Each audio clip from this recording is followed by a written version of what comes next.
Which injured receiver should you go after in your drafts this weekend? What sleeping value is on one big-time AFC West team this season? And who is going to be the hype guy for the 2023 KFFSC and FFPC drafts this weekend? We're broadcasting live at Caesars Hotel and Casino at the 2023 Kentucky Fantasy Football State Championship. And we are going to be joined by Fantasy in Frames co-host and former KFFSC league champion many times over, Stacy Perez, here shortly as my co-host tonight. We're going to talk about Rams running backs, Chargers wide receivers, and much more. We've got a great show for you. Stacy Perez is here. I'm Eric Balkman. Stick around. We are live from the KFFSC, and it starts right now.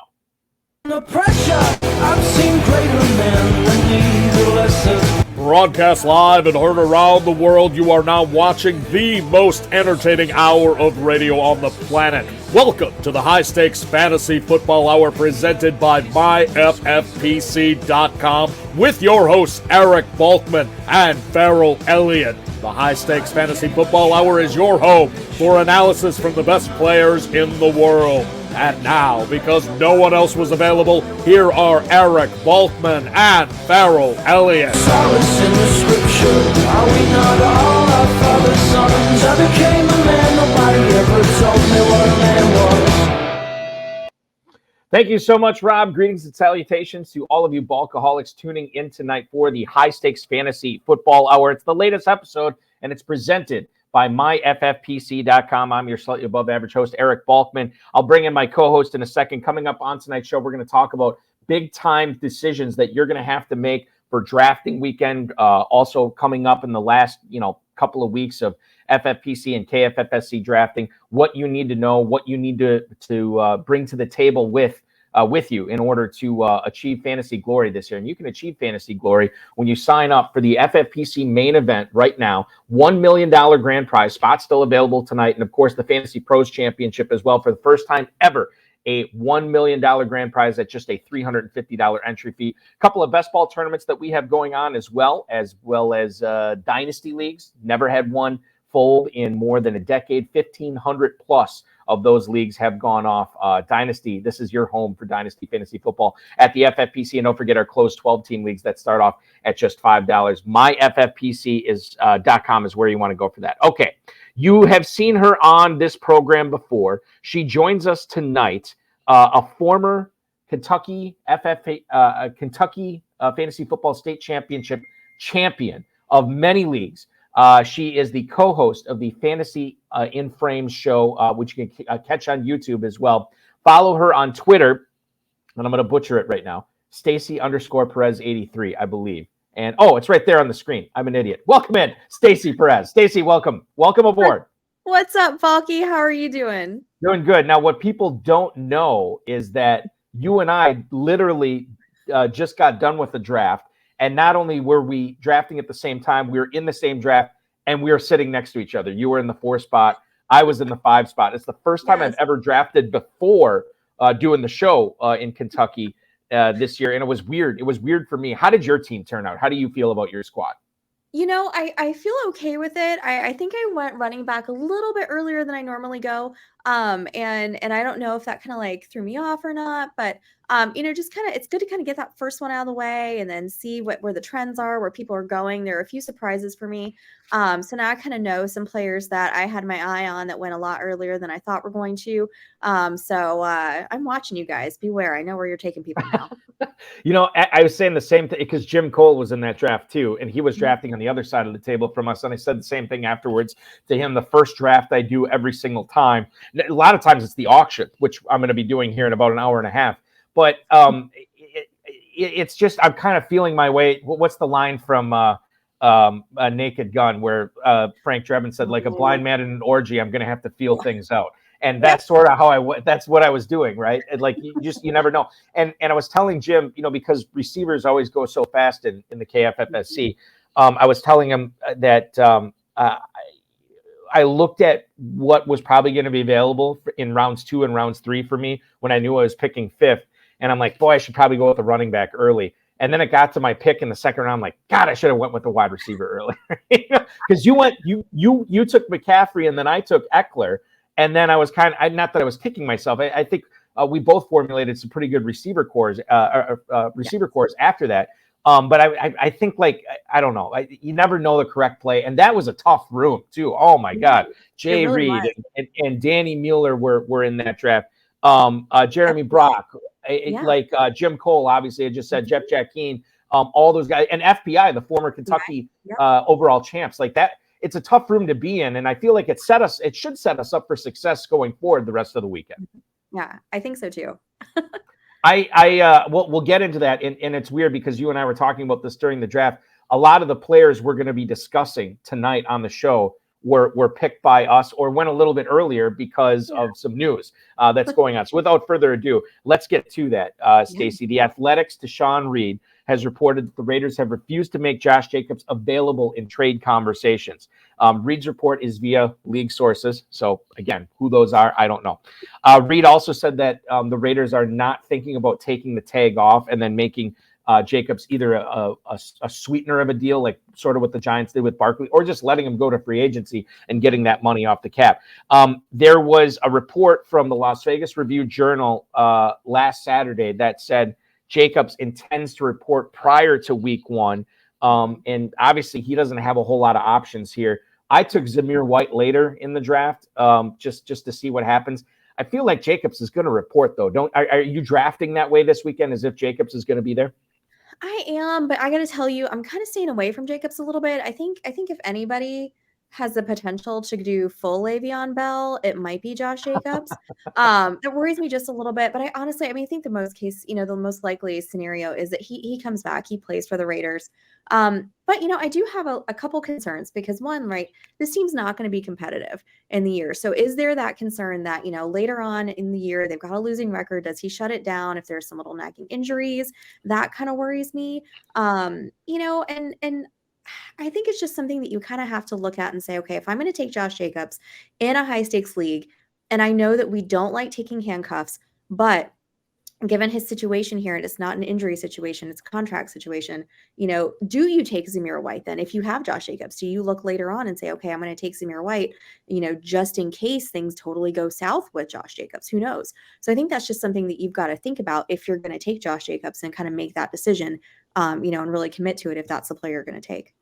Josh Jacobs right now in drafts, hold on, I'm trying to fix this here. And I'm looking at where he's going in the Fantasy Pros Championship over the last 2 days. Running back 10, he's moved up to the 305. I feel like he's kind of been in that mid-third round range in the Fantasy Pros for the last week or so. And I think the other thing too, and we didn't really talk about this, he's the defending rushing champion.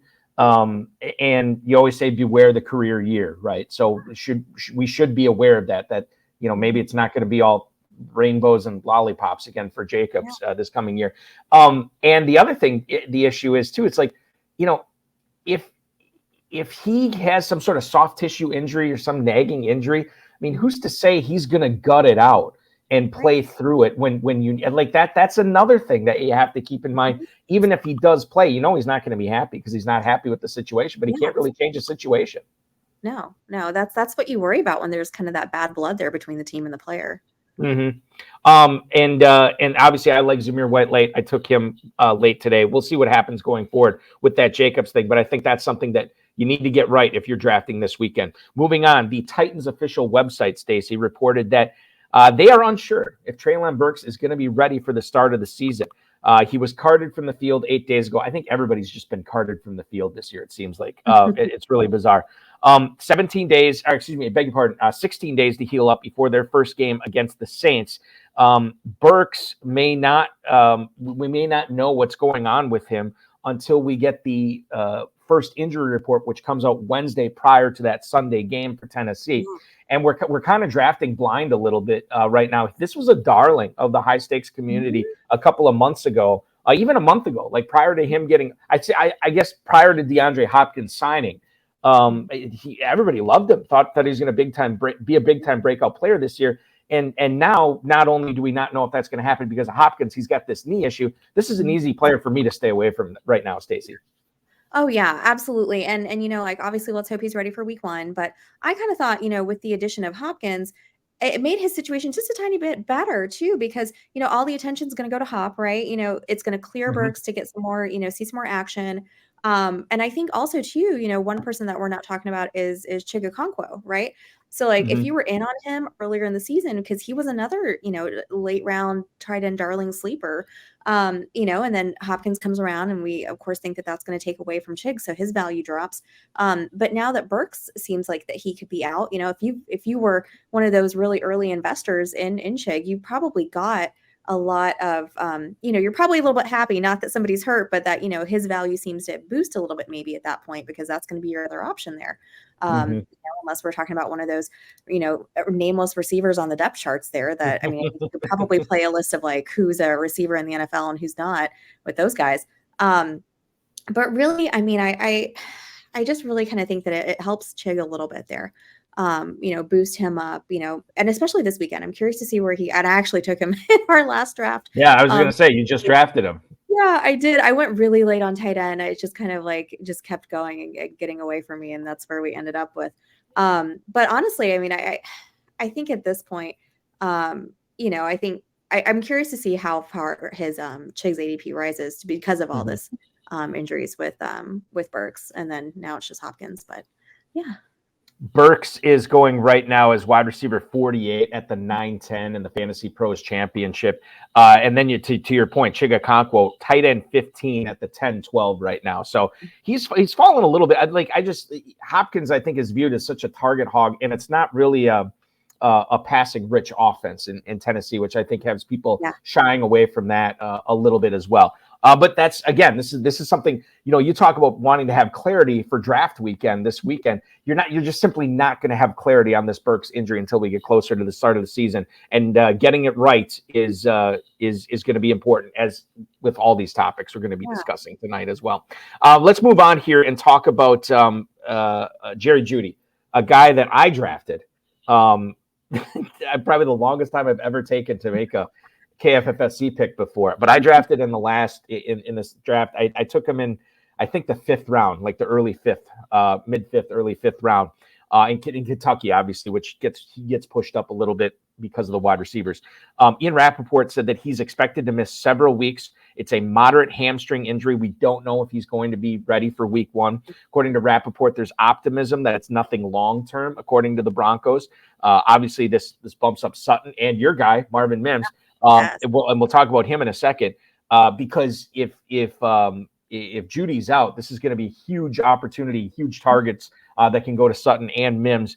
I think the problem I have with Jeudy is the unknown, obviously, and this is a soft tissue injury, which can be very tricky, sort of like turf toe, which we'll get into in a little bit. You just kind of never know. Like, every body is different, and we don't know how Jeudy. Number one, we don't know how severe it is. We know it's moderate. That can mean a lot of things. And we don't know how fast he's going to respond to the treatment and getting back onto the field. And at a certain point, and I think this is what I was kind of alluding to earlier, talking about how tough a room that was that we drafted in, I was willing to take a few more chances to try to separate myself. And Jeudy was one of those things. And I think that you can do that again when you're drafting, either now or anytime before the start of the season. We'll hopefully get some more information on Jeudy as it goes forward. But I think, like, he's a guy that you could buy the dip on him and it could work out. But Stacy, it also could blow up in your face if you draft him, if this hamstring thing just affects him all season. Oh my gosh. Okay. So when I saw this question on the show sheet, I was so excited. So, because it's gonna let me talk about one of my very favorite players. But as far as that hamstring goes, right, with Jerry Jeudy, I mean, like you said, I mean, they're really tricky injuries. I mean, look at poor Keenan Allen, had like the worst hamstring injury known to man last year and missed 9 whole games. Like, that was just seemed crazy. Brian Robinson comes back after 4 weeks after being shot in the leg, and Keenan Allen 9 weeks for a hamstring. So you just never know, like, how long this is going to keep somebody out for. I mean, obviously Allen's a little bit older than Jerry Jeudy, sure, but you just don't know is the thing. And so really what kind of makes me do is and it really doesn't change anything on Sutton for me. I've never been a big Sutton fan. But what it does for me is Marvin Mims. Okay. I love me some Marvin Mims. Let me tell you guys, I have been monitoring and checking out Marvin Mims ever since before the draft. Look, I cut down the trees, I sewed the canvas myself, and I built his bandwagon because I have been talking about him ad nauseum forever. All right. So, buckle up for a second because I got some stats for you. So, look, he is freaky fast. He ran a 4.38 at the 40. Okay. Fourth fastest time overall. The dude has feet of flames. All right. If you're the defense, do not let him get behind you because if you do, forget it. He's gone. All right. His contested catch rate, 54% last season, which would have put him right in between guys like Amari Cooper and Cooper Kupp. I think we've heard of those guys. Pretty good receivers. Yeah, I think they've been pretty successful in the NFL for sure. They've made a name for themselves, Yeah. had a future. So what's even more impressive to me is that he's putting up those kind of stats when he's being considered as one of those smaller receivers that, I mean, basically everybody from this year's receiving class is, with the exception of a few, right? He's 5'8", 183 pounds. He's a guy that Peyton went after specifically. So we always knew he was going to have a role in this offense. We just didn't know when it was going to come, how big that role was going to be. And now, unfortunately with this injury to Judy, I think that's his time now. I mean, he's going to have to be able to step up, take advantage of that chance that he's going to get to play a bigger part in this offense. I think he's going to be able to show off his skill, show off that separation that he gets, and I think it's going to happen obviously a lot sooner than, we all thought. And I hope you all enjoyed getting him in the late rounds because that's not going to happen anymore. He's going to steam right up those boards just like he did today in our draft. And Marvin Mims to the moon. So a few things on Mims. Number one, specifically our draft. I was actually looking at drafting him. And he was never going to be my guy. Okay, I'm taking Mims here, but he was a guy I was thinking of okay, I should probably look at drafting him in this round or this round. And then I was thinking to myself, Stacy's sitting next to me. I'm never going to get Mims. This is just not going to happen. And then neither one of us got him. Was it Mueller and Danny Mueller and Jay Reed that took him? Yes. And how can you be mad at those two? But as soon as they did it, I was like, oh. I was thinking about drafting. I'm like, God, I don't want to tick off Stacy. She's tonight's guest or whatever. So I was just going to say, wide receiver Marvin Mims, and then kind of go like this, so you didn't hit me. I could brace myself for the punch. When I inevitably took Mims. Didn't happen. He is steaming up draft boards right now. Jerry Jeudy right now, wide receiver 22, the 410 in the Fantasy Pros Championship. He's gone as high as the 309 the last couple of days. He's fallen all the way, Stacy, to the 608, which is pretty crazy value. Now, Mims, on the other hand, this is a little bit different of a situation. Mims, wide receiver 59, 1303, right? That's his average for the last 2 days. However, he has gone in the 10th round at least once that we know of in the Fantasy Pros Championship. This is a guy who's technically still the third receiver on Denver. But, even if you don't like, even if you like Jeudy, there's still a chance that Mims could be the guy that puts up better numbers over Sutton this year. I don't think that would floor anybody at all. So Mims is a guy, if he was honestly, we're going to do the hype guy at the end of the show. If he was a guy that was going sort of in that 5th, 6th round area, I think I would have put him on the list as a candidate. But because he's going so late right now, it's going to be so hard for him to be a really super impactful guy when it comes to Kentucky drafts this weekend, and obviously FFPC drafts coming up in a couple of weeks at Planet Hollywood. Let's keep the injured receiver conversation going with Terry McLaurin here. Adam Schefter says he's uncertain for the regular season opener against the Arizona Cardinals. It's a sprained toe. It's typically a multiple week injury. By the time week 1 starts for the Commanders, that game against the Cardinals, it will be 19 days since he's been hurt, which would be almost 3 weeks, 2 to 3 weeks. Okay, maybe he comes back by then. Now, the issue for me here, not the issue, but before this McLaurin injury, I had already heard from plenty of high-stakes players that were loving them some Jahan Dotson, right? That were already thinking that this could be the year of Dotson, and maybe McLaurin takes a back seat to him. And if I'm remembering correctly, Stacy, didn't we see in the draft we just did, Dotson went in front of McLaurin in that draft too? This could just be the norm this weekend. Oh, by a lot too. I mean, McLaurin, it even got me thinking. I was like, wow, round after round after round, McLaurin's still here. I was like, maybe should I? But that turf toe is just, that gives me a lot of pause. That can cause a lot of problems. And I'm just such a big Dotson person this year. Listen, I think that he was going to have wide receiver 2 upside, even if McLaurin was healthy. last season, just some fun stats for him, because he did miss about 6 games, only played 12 games, had a hamstring issue. He led the team in touchdowns with 7 touchdowns. Commanders only had 24 passing touchdowns total. And his first 4 touchdowns came in his first 4 games. So they were going to him and going to him often.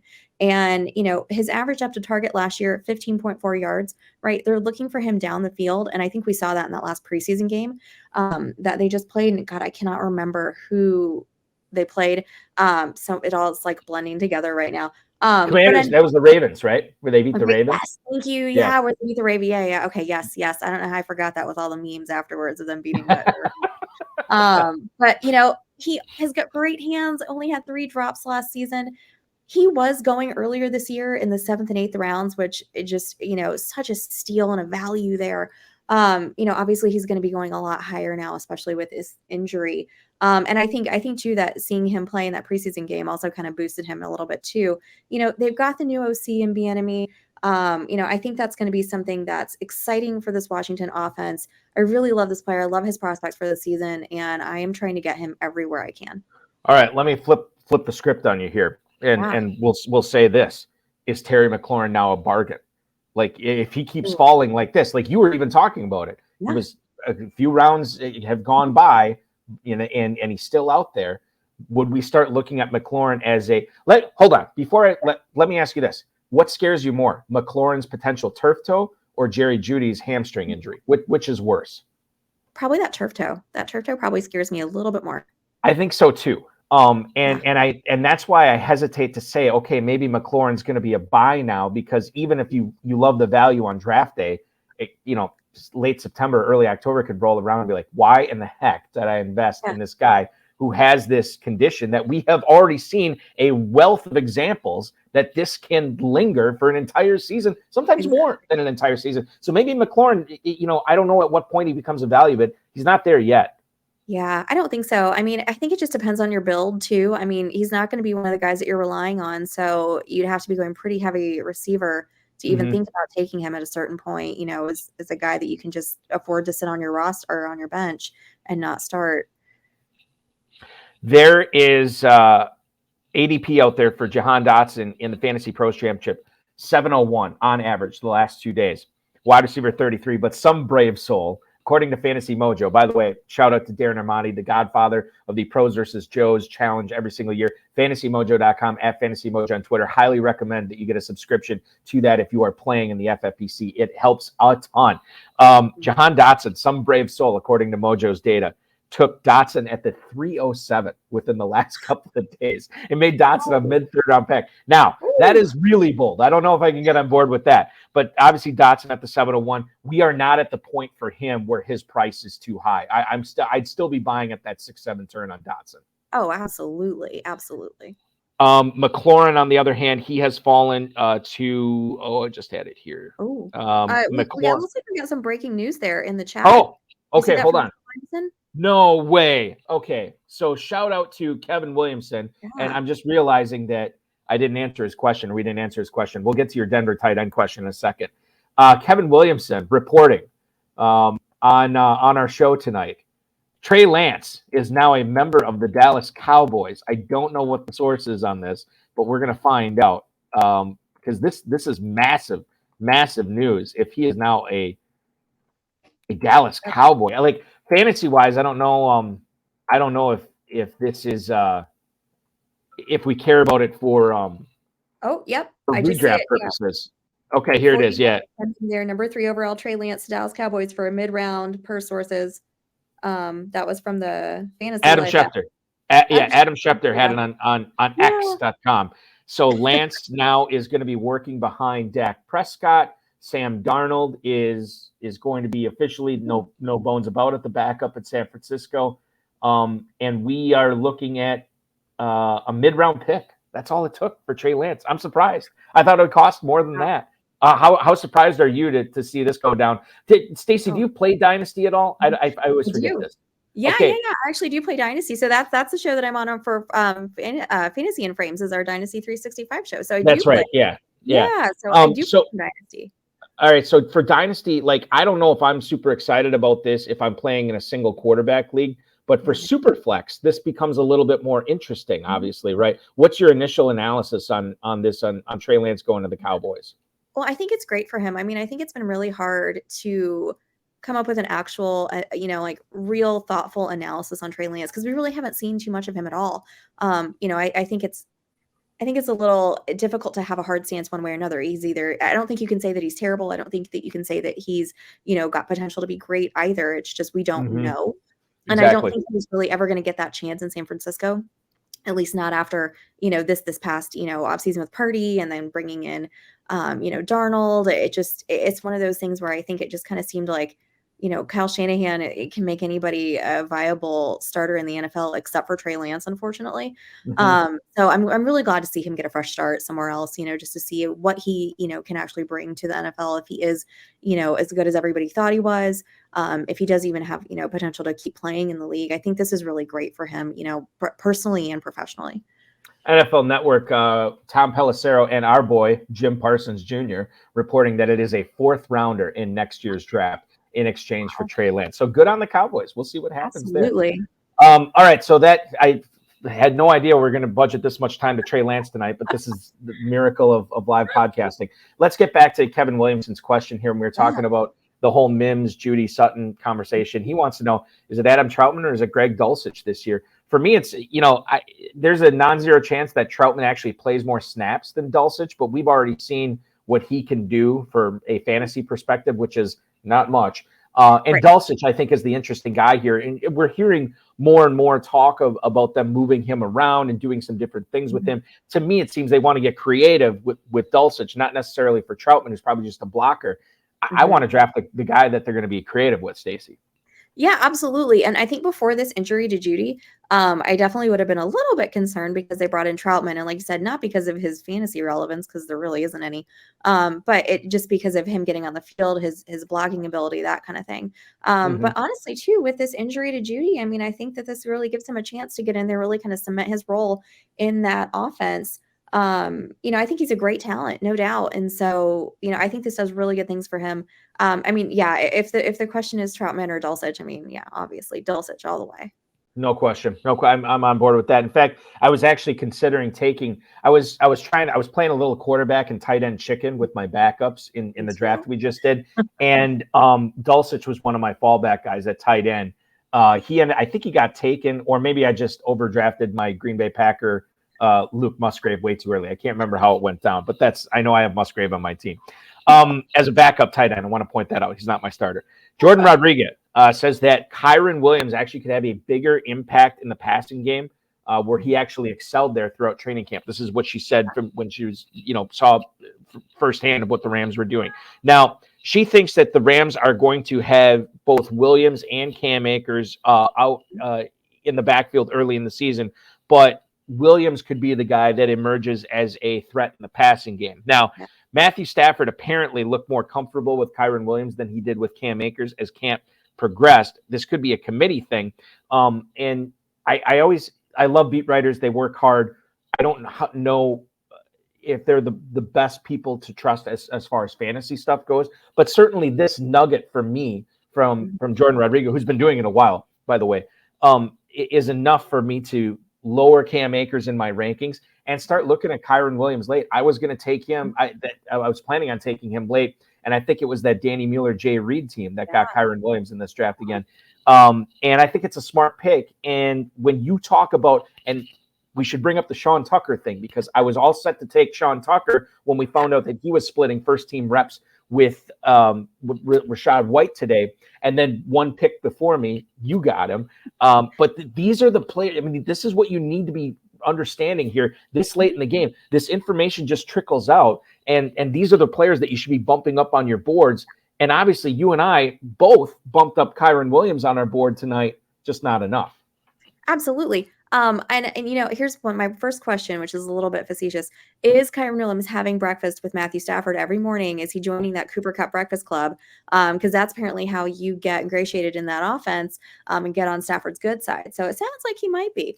I kind of think that, let me ask you, do you remember last year when everybody started taking Jaylen Warren right? Like he Mhm. was a write-in on boards. He wasn't even a sticker, right? So I kind of feel like this is kind of that same thing. And I'm sure there's a lot of other examples of running backs that this happened to before then, but this is the first one that I'm thinking of. Mhm. You know, a guy that probably would have been either last round, 20th round pick, dart throw, somebody that you're grabbing up on waivers now becomes somebody who you're taking in 14th, 15th rounds, because of all this. And it's like Kyron Williams, like you talked about, Sean Tucker, even Evan Hull is probably an example of Yeah. this too, with all the, issues going on with JT. So, just definitely some things to think about there. But this obviously gives him a boost and somebody that you need to have on your radar if you are playing, in deeper leagues this year for sure. That's the other thing that irritates me is I always have a backup pick when it's coming up to me. Like I always have two players in mind. So if that player goes off the board, I can easily make my next pick. I was cocky. There's no way Stacy's going to take Sean Tucker, and then you did, and then I didn't have anybody, and I panicked and I took Joshua Kelly, which I mean I have Eckler, but typically I don't like to go after my own running backs backups. What I should have done is take Evan Hull, who was still out there, and I think Petrie and Larson ended up getting Hull later. It irritates me. I live in Tampa, so I see all that Sean Tucker news. You already knew. You were privy to this before. So, and the thing is, like, and by the way, just as we talk about NFL draft here for a second, to put a button on the Rams conversation. Remember, when everybody's talking about Zach Evans when Zach Evans got drafted by the Rams? Nobody's talking about that anymore. It's just Akers and Williams. And similar with the Buccaneers here, everybody was talking about Sean Tucker, and then he had the heart thing, right? There was a heart condition that got found out in his physical. And then I didn't even know if he was going to be playing football, and now he's splitting first team reps. This is a classic case of the hype getting high and then falling off to nothing, where the guy's basically free, and now he's building back up again. I'm curious to see how high he goes up this weekend, because I think he's one of those players that, you draft on Friday, Stacy, and you get this guy in like the 15th, 16th round. All of a sudden, maybe he's like 12th or 11th round, by Sunday night, where everybody's trying to steal everybody's sleepers, Oh yeah, it's crazy. I mean, like remember too, Isaiah Pacheco last year, right? Mm-hmm. Also, was he 7th round? Isaiah Pacheco was 7th round, yes, right? I think 7th round pick. Yep. Sean Tucker undrafted, if I remember correctly. Undrafted, yeah. There was a lot of people that thought he had a shot at day 2, and then he just fell off the board, and nobody picked him. With that heart issue, and then coming in and I famously last year, I think I said to you on this show, like, oh, Isaiah Pacheco, there's too many mouths to feed in Casey, and then look what he did. So, hopefully Sean Tucker has similar success this year. Not as much, not as many barriers in his way as there was in Kansas City for Pacheco. You're right. There's not, but I think the offense is much different in Kansas than it is in Kansas City. Like you have to lower your expectations a little bit. But at that point in the draft, you're not looking for somebody who's going to be playing on a team putting up 28, 29 points a game and touching the ball 15 times. You're just looking for anything, just an injury away type guy. And maybe he's not even an injury away type guy. He could be a player that has standalone fantasy value. Because I saw the blurb on it today, I want to look up. I want to look up his ADP in the Fantasy Pros Championship. Running back 76 as an 18th round pick. However, sometime within the last 2 days, he did reach up to the 15th round. I think it's going to be higher after the news today, for sure, with Sean Tucker. So make sure you're paying attention to that when you're looking for those running backs later on in your drafts, whether you're drafting in Kentucky or the FFPC this weekend. Chargers wide receivers, we got to get into this. Daniel Popper covers the Chargers for The Athletic, said Keenan Allen's actually been the focal receiver in Kellen Moore's offense during camp. Allen has had a pretty good rapport with Justin Herbert. He has been moving around the formation, and it's not just him. It's been Mike Williams. It's been Quentin Johnston. It's been Joshua Palmer. And this is a good thing because a rising tide raises all ships. Maybe all these Chargers receivers end up being good buys at their positions, which I think you're going to get into in a little bit. But as far as Chargers receivers go, I would have liked to get Allen tonight. I wasn't in a position to draft him. You took Mike Williams, and then I took Joshua Palmer later. So we're loving our Chargers receivers this year, Stacy. Oh my gosh, absolutely. And I wanted Allen, and I just thinking kind of like beforehand, like my partner Jim Bendar and I were thinking like, we don't have a ton of Allen. Like, why is that? And so we kind of targeted him for that draft. And then he went before. So that's why we went with Mike Williams.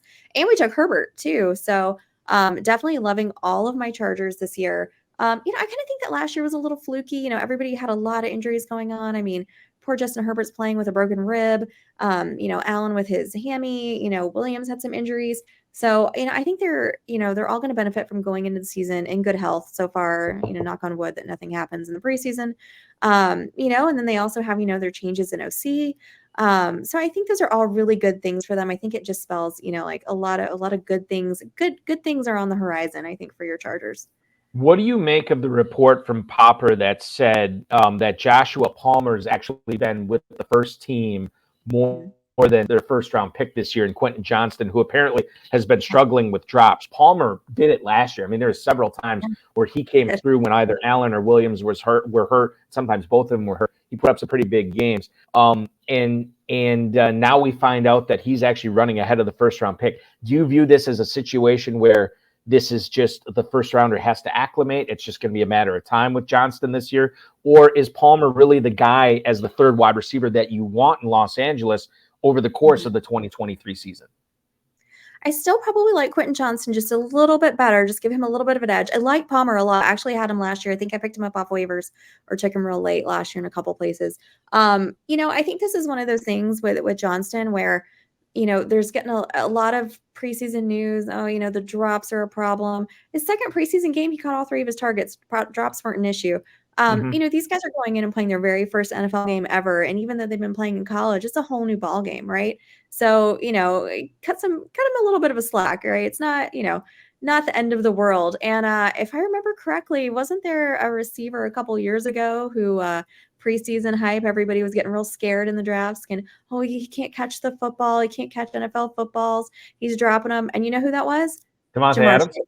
Oh, Jamar okay. Chase. Jamar Chase. Yeah, That's right. not quite that long ago. That was, remember the thing with him was it was something to do with the stripe on the football in college. Like it was easier for him to pick and I was like, oh my God, is this a thing? I've never even heard of this before. And then obviously Chase solved that pretty easily and took that over. But yeah, Devontae Adams also a few years before that, a lot of people were saying that. And then look at him now.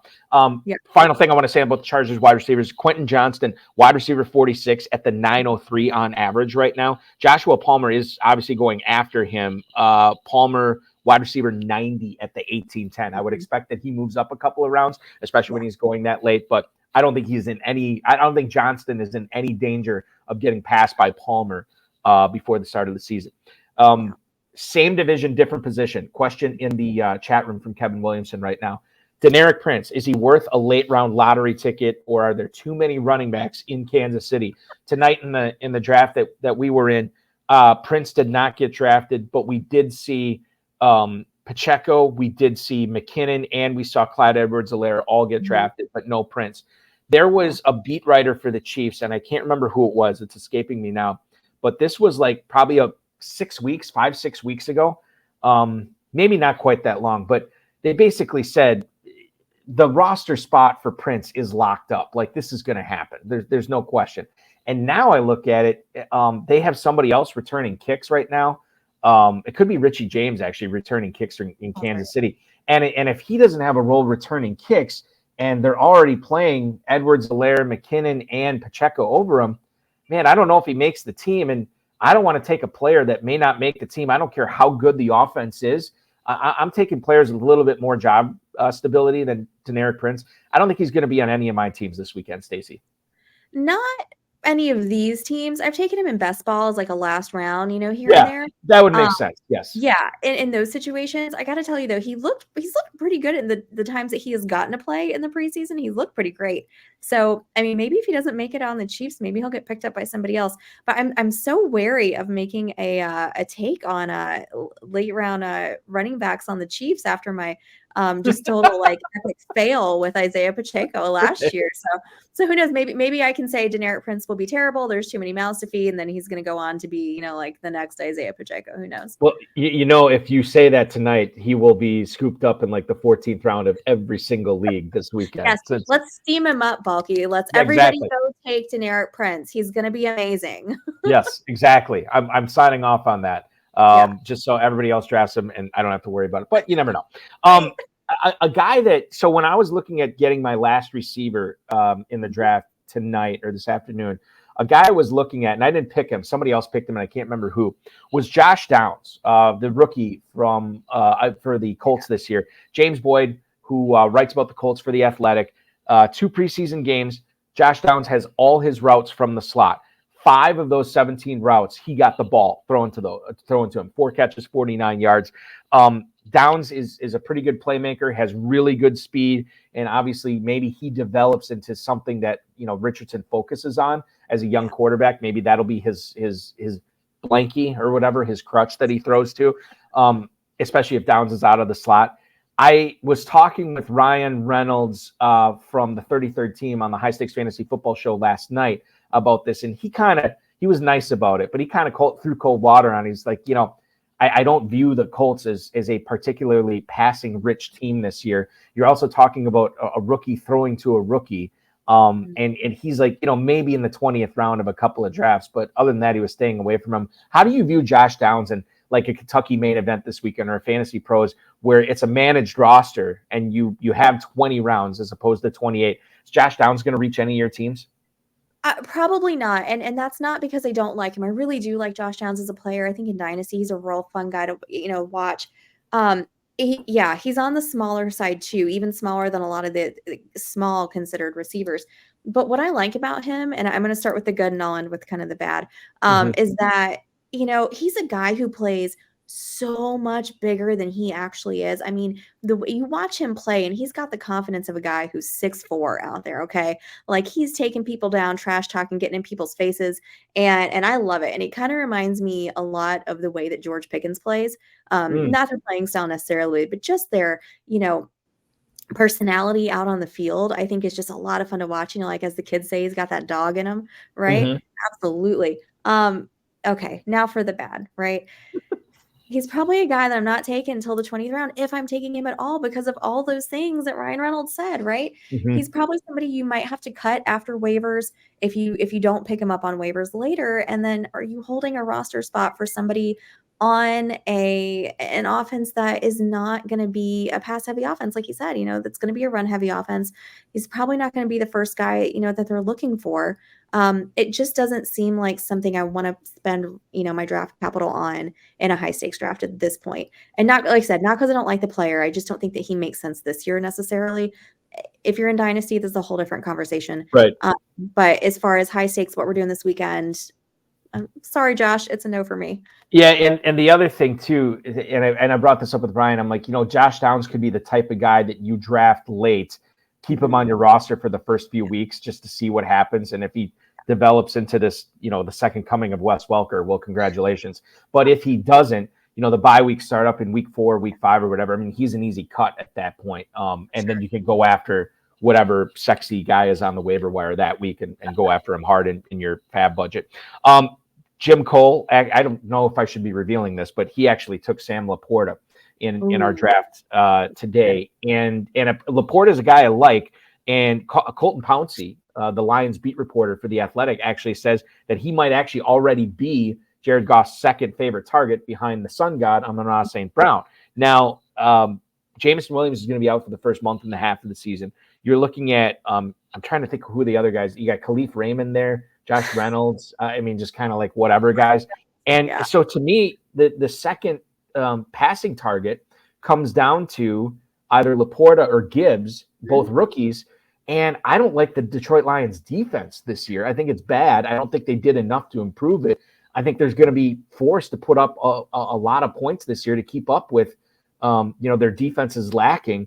This is important to get this right. I mean, it's important to figure this out because if you do nail this, if it's Laporta, congratulations. If it's Gibbs, congratulations, although he's going pretty high in drafts right now. So the margin for error there is much smaller than it is with Laporta. How do you view Sam Laporta?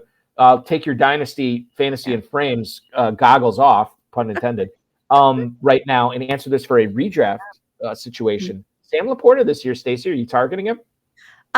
If Jim Cole had been sitting next to me and taken Sam Laporta, he definitely would have gotten an elbow from me because I love Sam Laporta so much. And I got to tell you, Balky, as a Packer fan, it kind of kills me that I'm so in on the Lions right now and all of their guys. I am too. Don't worry about it. I'm a Packers fan. As you know, I'm in on the Lions as well. It's not, I don't feel dirty about it anymore. Okay, good. Yeah. I'm trying to get over that because I love all of them. But specifically Laporta. So, right. So and in all honesty, he wasn't my favorite tight end coming into this group, but I think where he landed is probably the best landing spot out of any of those rookies, right? He's going into a situation, Hawkinson's gone, and if you think that Brock Wright or whoever else there is on the depth chart is going to challenge him for tight end 1, I'd like to have whatever it is that you're taking, because that seems like a good ride. So now, look, all right, all reports in camp have him as advertised, the guy that they're going to. They just love him. I can't find one negative thing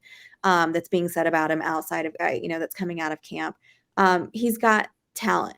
He's going to have huge opportunity there. Like you said, Jameson Williams gone for at least the first 6 weeks. And also it doesn't seem like he's really making too many friends in camp anyway, punching other teammates and that kind of stuff, all kind of craziness that's going on. So I think that he's going to be able to at least take the time now that he's building rapport with Goff, those first 6 weeks. And I think that he is going to grab that spot and he's not going to let it go. And like I said, talent plus opportunity, like we all know, equals fantasy success. He's got both in spades. And honestly, just for giggles, he is my absolute highest exposure in best ball right now. Wow. Okay. Yeah. Well, now we're talking. Yep. Let me ask you this. Who is your favorite tight end from this rookie class for Dynasty? And who is your favorite tight end in this rookie class for redraft? And are they the same person? Yeah, it's going to be Laporta is going to be my answer there. Really like Dalton Kincaid, like him a lot. As far as Dynasty goes, they're probably like my 1A, 1B there. I think Kincaid's got a lot of talent. He's in a great spot on elite offense. I think his situation's a little bit different, right? They're not bringing him in necessarily to replace Dawson Knox. I think those guys are going to be used, in different roles. They're both going to have a role in that offense, and it's not going to be one replacing the other. We could be here for a while talking about my feelings about Dawson Knox and Dalton Kincaid and where that's going. But I like those two the most. Laporta, Kincaid, I think they're great. I really liked Michael Mayer coming out. I just think his situations doesn't really lend for as much production from him right off the bat. I think he may take a little while to really get in there and develop, and that's not a great offense anyway, over there in Vegas. But yeah, Laporta probably in both in redraft and Dynasty, followed very closely by Kincaid. And Musgrave is nowhere to be found in this conversation. It's not that I don't like Luke Musgrave, but you asked me who my favorite was. So I got it. So where would you put him fourth behind those 3 guys? Yeah, I think so. Yeah, I do. And I honestly, hang on. Or would you put him in front of Mayer? I think I'd put him in third. I think I would go, Laporta, Kincaid, Musgrave, and then Mayer. Because, as much as I'm not sure about what our offense is going to look like in Green Bay, I think I kind of like his situation a little bit better than I like, listen, Jimmy Garoppolo is very pretty to look at, but he is a downgrade from Derek Carr. So, that's going to be a rough offense to watch this year. And I just think too, like the situation with the Raiders, you have 2 target hogs in Devontae Adams and Jacoby Myers, right? And in Green Bay, to your point, I mean, I don't know. That's why I give pause about drafting Christian Watson high. I don't know what Love is going to do. Like, is he going to be targeting that guy a ton? I mean, if he's going to, Matt Schneidman, who covers the Packers for The Athletic, was asked this like a month or so ago, who do you think leads the team in receptions? And he said it's Dobbs over Watson. And at that point, it's kind of like if the beat writer is saying Dobbs and everybody else is saying Watson, to me that means there's confusion. It's a nebulous situation. And then at that point, I want to take the cheaper guys, right? Mayer, I think, has an uphill climb to have fantasy success year one. I don't think that climb is as steep for Musgrave because he doesn't have those proven guys at wide receiver on that squad. So there's that to consider as well. Let's get to a couple of emails before we get to the hype guy conversation that we're going to be announcing before we close things out tonight. This email is not on my screen anymore. What the heck? I am so off my game. This is not my normal setup, obviously. And so I'm struggling with everything tonight. It's an email about Tyjae Spears, I think. Yes, Jeff in Toledo. Here we go. Sorry. Okay. Jeff in Toledo. Is the lack of an ACL concerning for me when I consider drafting Tyjae Spears? Thank you, Jeff in Toledo, for your email. I will say this. It's not that concerning for me because of the investment, right? Like he's where did he go tonight in our draft? I can't remember who took him, but it was pretty high. It was pretty high. for him. Not, I mean, no, I don't mean like outrageously high or something. Okay. But I do remember thinking like, oh, Spears, that was a little bit before I thought that he was going to go. Okay.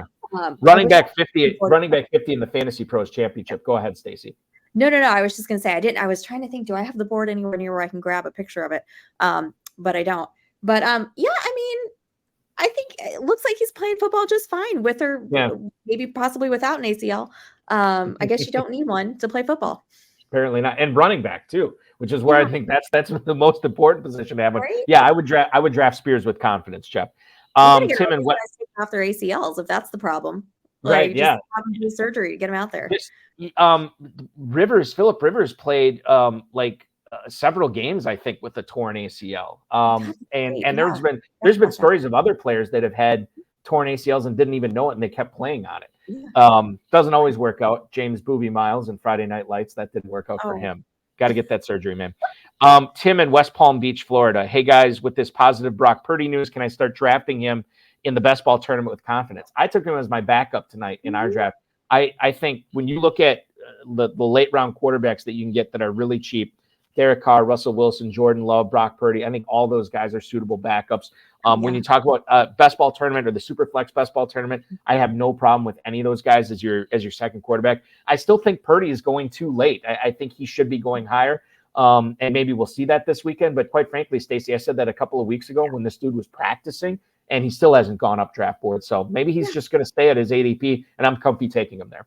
Well, it's just crazy. I mean, just no respect for poor Brock Purdy. Okay. I mean, like, what does the man got to do? Like, all he does is win games, right? But come on. I mean, like I said earlier, right? Shanahan's back there. As long as Brock Purdy is doing what he is told, he's going to be fine. And he's got great offense to work with. McCaffrey, Debo, Brandon Ayuk, George Kittle. I mean, I don't know why you wouldn't feel comfortable starting Purdy. I've got him in a ton of places, best ball redraft, I mean, really anywhere, if you can get him and you're getting him so late at such a great value. Yeah, I don't know why you wouldn't. Yeah, for sure. Draft Brock Purdy with confidence. Final email tonight. Keith in Roslyn, New York, our FFPC drafters sleeping on Michael Thomas. Thank you so much. That is Keith in Roslyn, New York. We appreciate you. Thank you so much. Right now, Michael Thomas in the FFPC Fantasy Pros Championship is going at wide receiver 43 at the 8-12. Stacy, does that represent a value to you taking Michael Thomas at that spot? So I got to tell you, so I know that we're not supposed to have grudges against players in fantasy football, right? We're supposed to be above that. I'm not, right? It's not 2019 anymore. When's the last time that Michael Thomas did anything for you? 2019. Okay. He's played like 10 games in 3 years, I think is what the stat is. Exactly. And, no, thank you at this point. And it's just going to be a hard pass for me. I'm not taking him on any of my teams. But I will say that this is a very, very, a topic of a lot of disagreement between me and my partner Jim Bednar. He's all in on Michael Thomas, thinks he's a great value there. We argue about this all the time because we do like to take the Saints. We love Derek Carr as a great value too if you're going to go quarterback late. And so this is something that we have had a discussion about. I personally, for me, it's a no. But I hate you if you want to give him a shot. There are certain players that I will say, yeah, I don't really like him, but I get the FOMO a little bit and I'll take him later on. Michael Thomas is not one of those players. No. If I have 0 shares of Michael Thomas this year, I'm going to sleep well at night. Dave Terpoli always says that. If I don't if this guy blows up and he's not on any of my teams, I'm still going to go to bed and sleep well. And that's the thing. Like I haven't seen enough. We heard that Michael Thomas was still coming along, like he needed more time to come back from, recuperating from last year. It's just like an 8th round, Stacy. I mean, that's an important pick. Just to give you an idea, Sky Moore, Brandon Cooks, Cortland Sutton, Elijah Moore, Quentin Johnston, all those guys are going around him. I feel pretty confident saying I'd want almost all those guys more than Michael Thomas. Yeah, it's not for me. Okay, Kevin Williamson, the wait is over. We are going to get into the hype guy now. Now, this is something we came up with. Dave Gerzak, when he was still hosting the show with me, came up with. We called it the Ascendant, and it's the player that we think is going to raise up. There's always one guy every year, at least one guy that just jumps 2 or 3 rounds, and because everybody's got to have him. Now we switched that around because. the jump is not often as pronounced as it used to be. Now it's a little bit more subtle, so we call it the hype guy. So I have narrowed our list down for the hype guy this year to 5 players, and they are in order: Jahan Dotson, Jahmyr Gibbs, Calvin Ridley, Darren Waller, Javonte Williams. And by order, I mean alphabetical order. I don't have them in any kind of order right now. It's just alphabetical.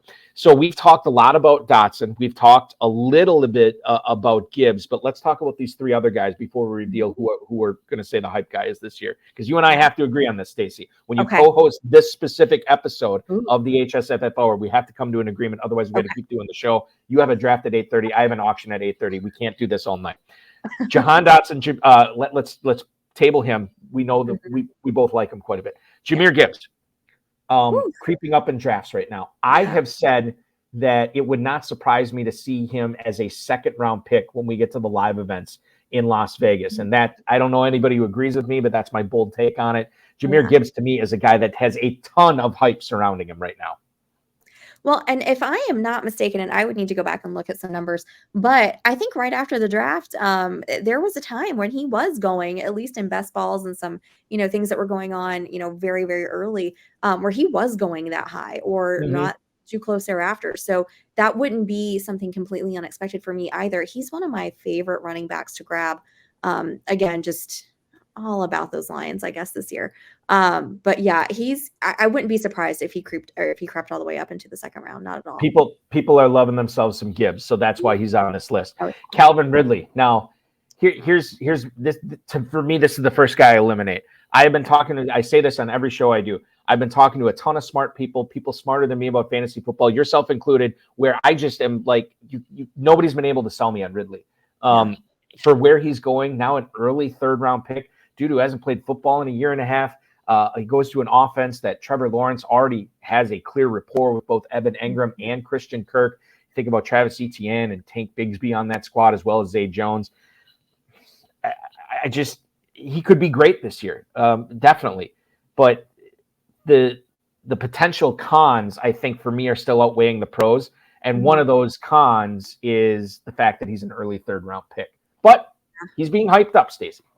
Yeah, I mean, I'm kind of with you there. If we want to take him off the list, I'm totally fine with it. Here's the deal. He's off the list for sure. He's definitely 2 years. It's too rich for me. Too rich for me that high. Can't do it. Normally, when we have the ascendant / hype guy, they're younger players, very often rookies. We don't normally have an aged player on this list, but we do tonight in Darren Waller, because I feel like that everybody was sleeping on him most of drafting season, even after the Giants. Basically, I don't want to say they did nothing in the draft. They got Jalen Hyatt, but they waited until the 3rd round to draft him. So we know how the NFL feels about Jalen Hyatt. They have all those slot receivers there and guys coming off torn ACLs like Wan'Dale Robinson, Sterling Shepard, or whatever. And there's Darren Waller, even through the Saquon Barkley mess too. Like, he's like, hey, I'll catch every pass this season. Just throw it to me every time. And that's what's going to happen. Like, he's going to catch a boatload of passes this year. I think I was just talking about this last night. I was like, I wonder if Waller actually catches Hockenson for being the 3rd tight end off the board. And was he not the 3rd tight end off the board today ahead of Hockenson? If you want to give me a second, I can pull up my board. What I remember is, I know Jeff Jackeen took Darren Waller. And I thought, I was like, oh man, Hawkinson's still out there. I could be wrong. I think Jeremy Brock took TJ Hawkinson after that. I could be wrong. I think those are the two. Where did they go in the draft? So obviously Kelsey, Andrews. Waller goes in the 4th to team 6. That was Jeff. Jeff. Yeah. That was Jeff. And then after that, Hawkinson went to Jeremy Brock, right there at the turn going into the 5th. Okay, so it's basically like a half round separated, right? And that's only one draft. Right now, Hawkinson 309, Darren Waller 309. Can we have the senior citizen on this list, Darren Waller? Is he going to be the hyped up guy this year? Again, FFPC, tight end premium. That's another feather in this cap. Absolutely. I love Darren Waller this year. One of my favorite tight ends. If you're gonna go tight end, or I say early-ish, right? Because we all know Kelsey is in his own little bracket, right? But if you're looking at going after those top few guys that are the Hawkinson, Kittle, Andrews, I'm putting Waller right in with those guys. And like you said, I mean, I don't have any problem taking him third off the board. He's going to be the number one pass catcher there in New York. Like you said, they've got 1,000 slot receivers. He's going to be the guy to catch everything. I just really like him in that spot. Final player on this list is Javonte Williams. I've been saying all drafting season, I'm surprised when it was announced that he was going to start training camp on time, when it was announced he was going to play in the preseason, when it was announced that he was going to get, 12 snaps, and then he played more than that and caught 4 balls. I know he's gone up, but I mean, you're talking about like a 9th round pick to an 8th round to a 7th round. Now maybe the end of the 5th. Maybe the hype is finally crescendoing on him, on Javonte Williams. I still think he should be going higher. What are your thoughts on Javonte Williams this year, Stacy? Okay, so kind of like we just talked about with Michael Thomas, there are going to be some people that I'm okay not having that experience on, and that's going to be Javonte Williams for me. And look, I love that he's coming back, and by all accounts, his rehab is going really well. Like record-breaking rehab progress for him. I think that's great, and I hope that it stays that way. I hope that they're not rushing him back. I really do. I hope that this is truly, just something, unheard of recovery. But I don't buy it. It really worries me taking running backs coming off that year that they come back coming off of a serious knee injury. And he had one of the most serious that you can have. I mean, every single ligament basically in his knee was torn. Okay. And then some, right? And then some. Exactly. It's not like a Breece Hall injury where it was pretty clean, tear, at least from my understanding. And I just think it's too risky for me this season. I'll take him next year. Absolutely. I like running backs that year after they come back. Look at Saquon Barkley, right? The year after he came back was, phenomenal. But just that first year they're coming back, it's just too much for me. I'm glad to be wrong on this one. Absolutely glad to be wrong on this one. I'm just going to let somebody else experience it this year for me. I think that's why we have to eliminate him from this list, because your feelings on him are very similar, clearly, to other FFPC and KFFSC players, because they're just not moving this guy up the board. They've had ample opportunity to do it. They haven't done it. If it hasn't happened yet, it ain't going to happen. We're taking him off the board. We've already taken Ridley off the board. Yeah. Similar to Javonte Williams, with the injury being the big bugaboo there, I think the age thing and the injury history for Darren Waller is going to prevent him from making a big jump up. So feel free to disagree with me, but I think Waller should be taken off. It's a great story, but tight end 4 at the 309, how much more can we hype this guy up based on where he's going now? To me, this list comes down to 2 people, Stacy. It's Jahan Dotson and Jahmyr Gibbs. Who is going to be the hype guy for this season between those 2 players?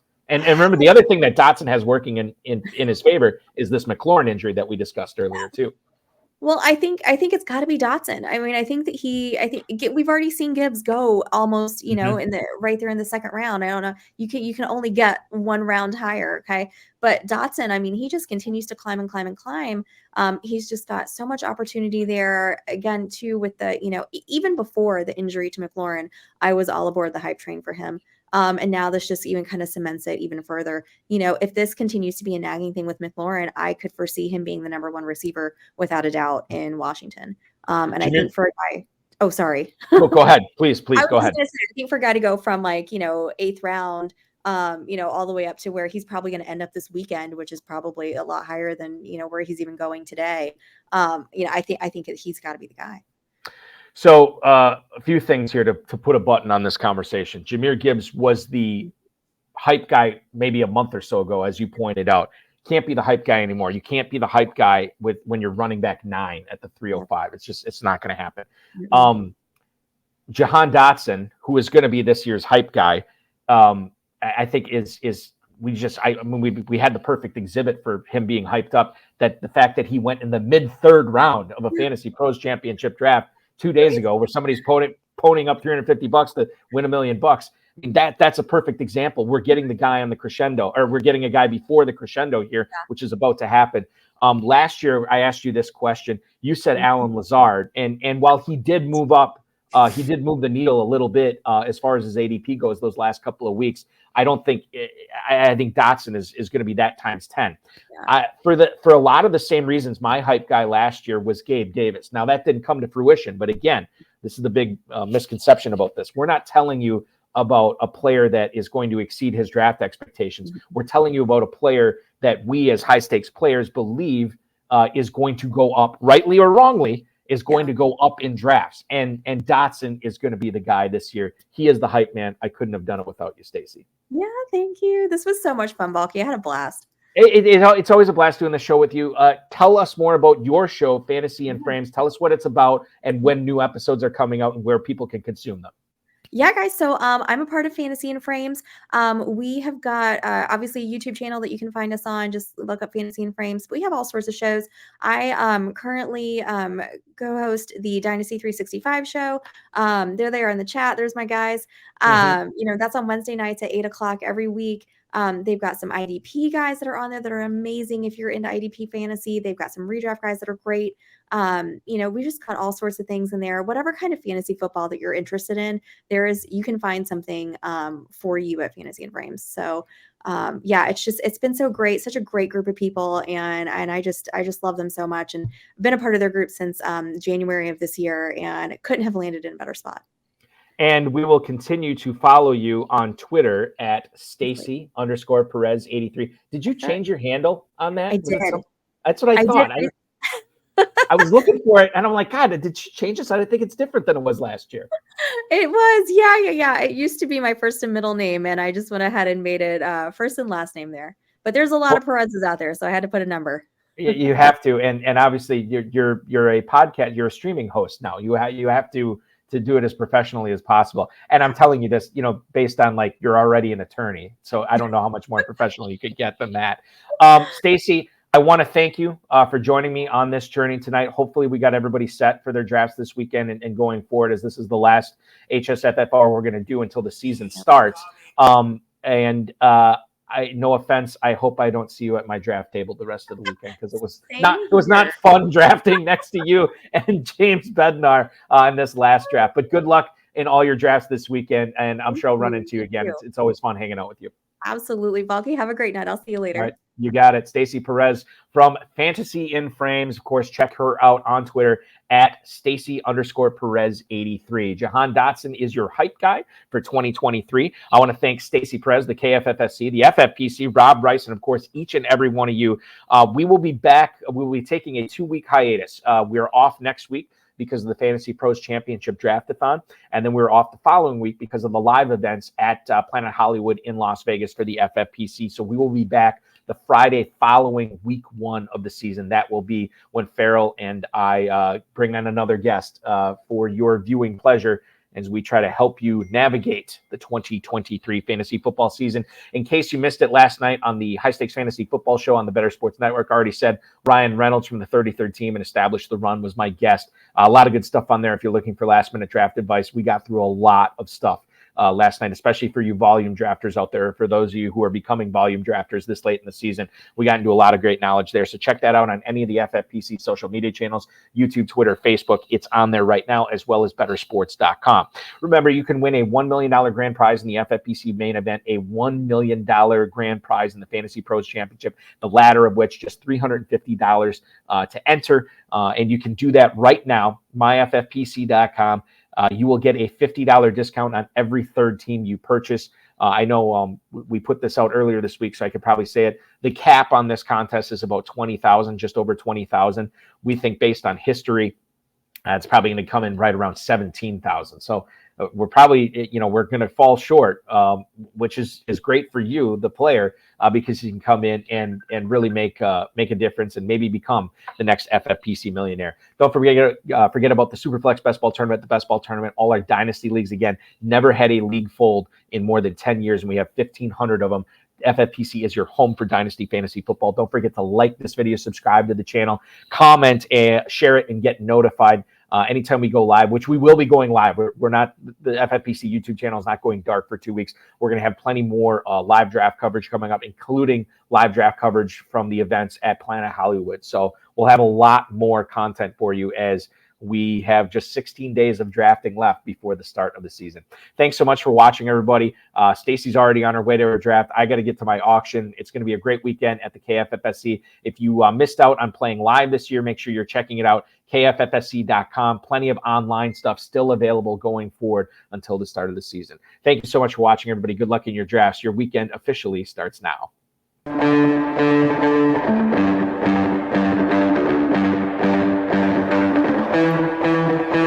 This has been another episode of the High Stakes Fantasy Football Hour presented by MyFFPC.com. It was broadcast live and was watched around the world. Balky and Farrell will be back next week with more analysis, more interviews, and more advice from guests much smarter than they are. Thanks for watching, and we'll talk with you again next week.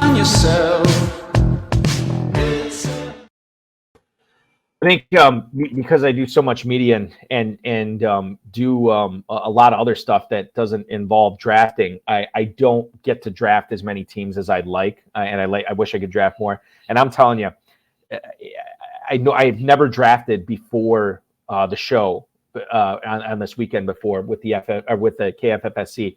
Today it was a first, and there is just no substitute for drafting. We can talk about it. We can watch live streams. We can read content. We can listen to podcasts. There is no substitute from getting out there and drafting yourself to really find. It really teaches you how to hone in on the players that you want to get. You find out who you like and who you don't like when you are on the clock. And it's something that I always say that this first draft, it really preps you for the rest of the weekend. And I feel like I got a good base in, and now I can go and go hog wild on all these drafts and really know what I should be doing. And that's the case with the FFPC too. We love that you watch all this stuff and listen and check out all the content that we provide you from our partners in the emails, but there's no substitute for drafting. Get out there and draft. It's going to be a fantastic weekend of drafting. Only 16 days left. Get it in while you can. Thanks for watching, everybody. We will talk with you again in 3 weeks from today after week 1 of the NFL season.